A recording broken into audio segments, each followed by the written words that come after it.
Madame la députée. La parole est à Monsieur Grégoire de Fournas pour le groupe Rassemblement national.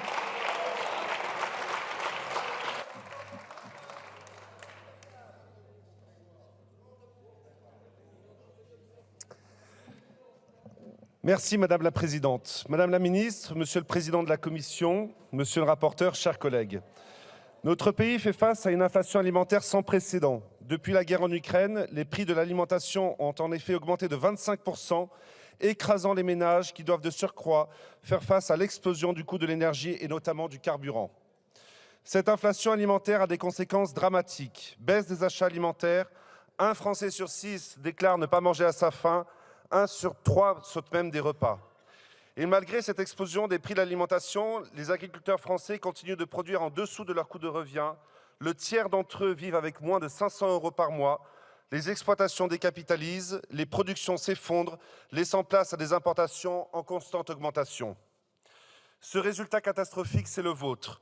Les 3 lois Egalim qui ont imposé de nouvelles contraintes aux agriculteurs n'ont permis de couvrir que très partiellement l'augmentation de leurs charges et ils ne vivent toujours pas de leur métier.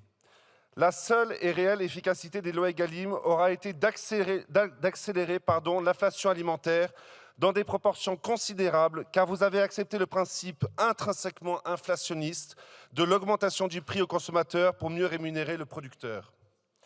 Vous êtes en effet passé à côté de l'éléphant au milieu du couloir, que sont les marges abusives des industriels et de la grande distribution qui tuent les agricultures et asphyxient les consommateurs, ce qu'a toujours dénoncé le Rassemblement national et ce contre vents et marées. En refusant de remettre en question ces marges abusives, vous avez même renvoyé dos à dos les agriculteurs et les consommateurs dans cette équation infernale où il n'y aurait pas d'autre choix que d'aider l'un en sacrifiant l'autre. Non seulement vous n'avez pas voulu limiter ces marges abusives, mais vous les avez même augmentées en créant le seuil de revente à perte plus 10%, idée bien naïve qui a coûté 600 millions € aux consommateurs et qui n'a jamais ruisselé aux producteurs. Le rapporteur avait proposé sa suppression dans son texte initial, mais de façon surprenante, il a renoncé en séance.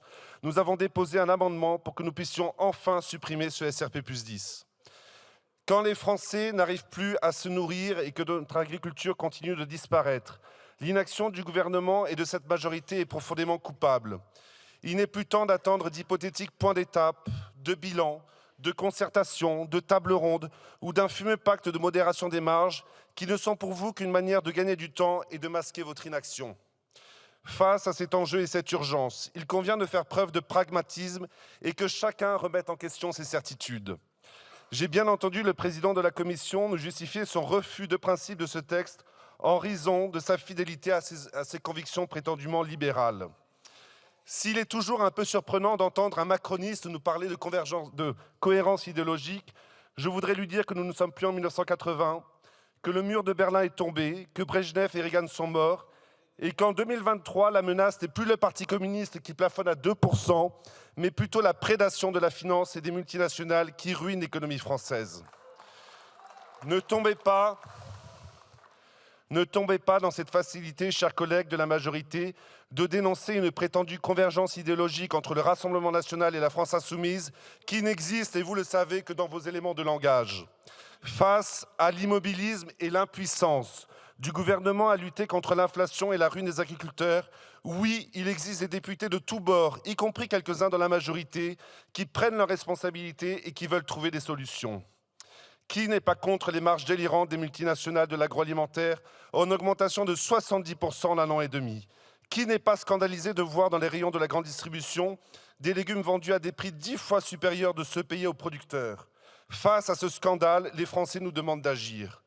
Nous nous réjouissons que le rapporteur ait inclus dans son texte un certain nombre de nos propositions d'amélioration, comme la différenciation, Madame la Ministre, des grandes multinationales et des petites entreprises. Vous l'avez compris, nous accompagnerons cette proposition de loi. Merci, Monsieur le député. La parole est à Madame Anne-Laure